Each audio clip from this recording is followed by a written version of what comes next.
Acabo de llegar de una reunión familiar y me quedo dando vuelta este tema del síntoma, de vivir el presente, de vivir el famoso proceso.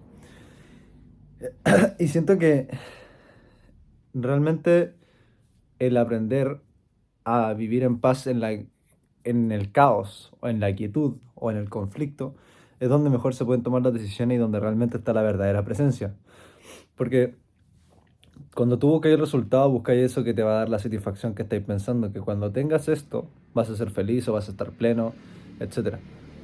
Pero esa plenitud, además de ser muy, no escasa, sino que rápida e instantánea en el momento que llega y luego vuelve a sentirse esa plenitud o vacío, uno tiene que buscar más el hecho de poder estar en paz en el caos o en el proceso de para no querer adelantarlo como corresponde. Y no es el hecho de simplemente llegar y sufrir, creo que es otro punto importante y lo hablé en el tema del trading, que yo y mi proceso de 2 años de volverme a trading, o sea, ser rentable en el trading fue muy frustrante porque estaba constantemente esperando que el resultado llegara rápido, que se supone que el resultado iba a darme la paz que estaba buscando. Me volví rentable, me fondeé, hice retiro y eso no seguía apareciendo. Eh, y yo estaba pensando que normalmente en vez de andar enfocándonos en el resultado que puede ser el dinero, la fama, el reconocimiento, sino enfocarnos en el impacto que eso puede tener de lo que estamos viviendo. Porque si tú tuvieses la certeza completa de que vas a llegar a donde quieres ir en algún momento de tu vida, lo que estás viviendo ahora es justamente lo que necesitas para vivir eso. Por lo tanto, no estaríais corriendo y trataríais de vivirlo de la mejor manera posible. E incluso simplemente el hecho de estar quieto, sin pensar y simplemente estar con el cuerpo, es la mejor forma de estar presente. Entonces, imagínate que hoy en día, lo vi hace poco de una persona, eh, Mario López, que lo más seguro es que lo pueden ubicar, que él hablaba del tema de que imagínate que en este momento puede haber alguien que esté luchando por su vida. Puede ser por una enfermedad, por, por malas condiciones de vida, lo que sea. Y me pegó mucho porque yo también estoy pasando por un proceso en el que mi salud de cierta manera está en riesgo. ¿Por qué motivo? Yo cuando nací tuve muchos problemas de salud, e incluso me hicieron la extrema unción cuando yo nací. Y a lo largo de mi infancia estuve como bien complicado en el tema de la salud. Y la verdad es que al estar rodeado de un entorno donde generaba mucha preocupación, porque no sabían qué me iba a pasar, yo empecé a preocuparme demasiado de la forma en la que reaccionaban los demás en vez de simplemente estar con mi cuerpo. O sea, imagínate que antes era como, si estoy muy feliz, algo le pasaba que estaba muy feliz. Pero si yo estaba quieto, tranquilo, de cierta manera todos se preocupaban que algo me pasaba. Y eso al final terminaba generando la sensación de que yo tenía que estar al acorde de los demás y nunca sentía mi cuerpo. Y como yo expliqué, últimamente estoy con muchos síntomas en el hombro, en la cabeza, en el estómago, en la pierna, mucho hormigueo, mucho frío muchas veces. Y cuando él habló del tema de que hoy en día puede haber una persona que esté luchando por su vida en un tema de salud, a mí me preocupó mucho porque a mí es un tema que me complica, al menos el tema subconsciente, que siempre he tenido mucho miedo. Y hoy en día lo estoy viviendo, ya porque yo no sé si en este momento me estoy enfermando y alguna cosa terminal me pueda suceder, como también simplemente el cuerpo está soltando lo que yo no le permitía estar porque vivía en mi mente buscando soluciones y resolver el conflicto. Entonces yo pensaba, si yo hoy en día realmente sé que puedo llegar a algún lugar, voy a llegar a donde quiera estar.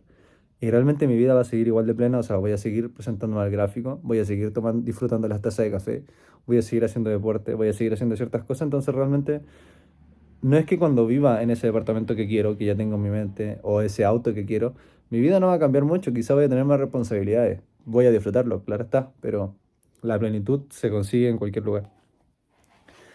Y yo decía,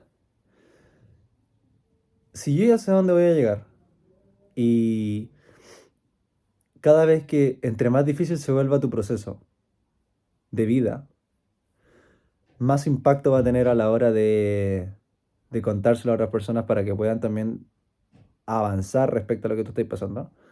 Entonces realmente lo que estáis viviendo es lo que necesitas vivir y lo viviríais con muchas más ganas. Si tú estás enfermo, o digamos que tenés, no sé, una hueá terminal, ¿ya? Suena muy extraño, pero entre más luches con la idea de que quieres que se acabe rápido, como que más daño te hace, porque realmente tampoco estás escuchando la emoción que aparece detrás de la enfermedad. Todo es un estrés crónico, ¿ok? cada enfermedad que nosotros nos genera, la forma en que reacciona el cuerpo, el frío, que te resfría, la mucosidad, la tos, todo, desde la cosa más piola hasta la cosa más tosca, tu alergia es un estrés crónico que se genera en tu cuerpo. Puede ser incluso generacional o que en tu realidad se supone que es real. Y son emociones que no terminaron procesándose. Entonces por eso el cuerpo se enferma. Pero realmente, si yo hoy en día lo que me está pasando ahora, esta sensación de que me duele el cuerpo, pero que cuando estoy con ese dolor del cuerpo, estoy muy presente con ese dolor, hay veces que incluso no quiero que se acabe, porque es la única forma en la que yo hoy en día tengo para estar presente. Por lo tanto, lo que pareciera como la enfermedad realmente es una bendición que me permite estar con lo que quiero estar y actuar de la manera diferente que quizás siempre quise, con una postura más masculina, quizás una postura donde no estoy tan preocupado de cómo piensan los demás, o de que simplemente no estoy preocupado de mantener cosas que no me corresponden. Entonces, cuando yo supe que entre más lento se te hace el proceso, más impacto posiblemente va a tener tu historia, me dejó como marcando, porque fue como, entonces realmente esta parte del síntoma y esta parte del dolor que estoy viviendo en este momento realmente no es malo, sino que es lo que necesito para poder llegar a donde quiero. Y si tengo suficiente fe de que lo que estoy viviendo es para yo poder llegar a tener mayor impacto, entonces pago el precio. Y curiosamente, entre uno más acepta el pagar el precio con ese síntoma, con ese dolor, con ese conflicto, esa ruptura, más aceptas ese proceso, entonces menos luchas con él, por lo tanto más rápido se pasa. Entonces, eh, creo que al final el proceso se termina siendo mucho más gratificante cuando aceptamos de que lo que nos esté pasando ahora es justamente lo que necesitamos y no intentamos apresurarlo. Yo quisiera tener más dinero fondeado, yo quisiera no tener tantos conflictos a la hora de operar, no quisiera tener más reconocimiento, quisiera tener mejor físico, pero cuando llega ese resultado, se siente bien, claro, porque tenéis cierto reconocimiento, pero siempre va a haber alguien más que va a saber más que tú y siempre vaya a estar faltando, siempre va a faltar algo, siempre te vayas a sentir insuficiente si lo miráis de esa manera.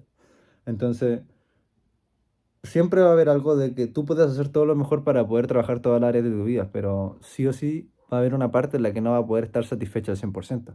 Y vas a tener que aceptar de que esa parte tú no la puedes señalar absolutamente ni que eres perfecto. Por lo tanto, puedes aceptar la imperfección. Por lo tanto, puedes aceptar que el proceso tiene sus fallas. Y si tú aceptáis que el proceso tiene sus fallas, entonces empezáis como a aceptarte que simplemente es parte de y no tenéis que demostrárselo a nadie. El tema es que aprender a vivir en ese proceso es lo difícil. Eh, pero eso me llamó la atención, pues para mí el tema de la salud siempre ha sido algo muy importante y sigue dándome miedo muchas veces los dolores físicos que me dan. Pero mm, trato de pensar de que más que si algún día pasará, cuando hago un poco las paces con ese dolor, yo digo como, puta, quizá alguien va a pasar por lo mismo en algún momento de la vida y yo nunca intenté evadir lo que estaba viviendo, por lo tanto más puedo enseñar o más puedo impactar a la gente que esté viviendo el mismo proceso. Entonces el día de mañana cuando yo diga, oh, siento el cuerpo ligero, y ya cuando tenga el cuerpo ligero posiblemente mis problemas van a ser con los temas financieros, posiblemente, voy a poder decir, hoy, menos mal me mantuve anclado al cuerpo porque quizá antes no lo podía hacer. Y después la gente me va a recordar porque al menos en ese proceso sí estuve presente y pude dar el impacto necesario. Por lo tanto, cada cosa que hice era lo que tenía que hacer. Y incluso cuando uno está presente en ese síntoma, en ese dolor, es donde aparecen ciertas creencias limitantes que ya no nos te sirven, pero tampoco se resuelven pensando. Al menos yo decía, ya tengo una creencia limitante, la tengo que pensar. Y la pienso, y la pienso, y la pienso, e intento buscar argumentos en mi mente constantemente. Y lo que empecé a hacer es, me anclo al cuerpo, al síntoma, al dolor que aparezca, eh, y pienso, digo, siento la creencia en el cuerpo. No la peleo ni nada, la siento en el cuerpo. Y a veces siento una emoción, a veces nada, a veces algo. Pero ahí justo en ese momento es cuando empieza a perder como la fuerza o aumentar fuerza la creencia que tiene puesta. Pero si tú le intentas dar argumentos sin una sensación física, no llega a ningún lado. Usar el cuerpo como ancla y usar el cuerpo como antena para procesar las emociones es lo importante. Así que eso. Es bastante interesante. Yo me doy cuenta ahora que vivo todo lo que quise Y cuando pienso en los resultados me pongo ansioso, como rápido, o así y esas típicas fases como de luna de miel o love bombing de las cosas que buscáis haciendo, ahí me pillo y ahí es cuando vuelvo al cuerpo. Así que al final creo que hay que aprender a tener quietud en el caos.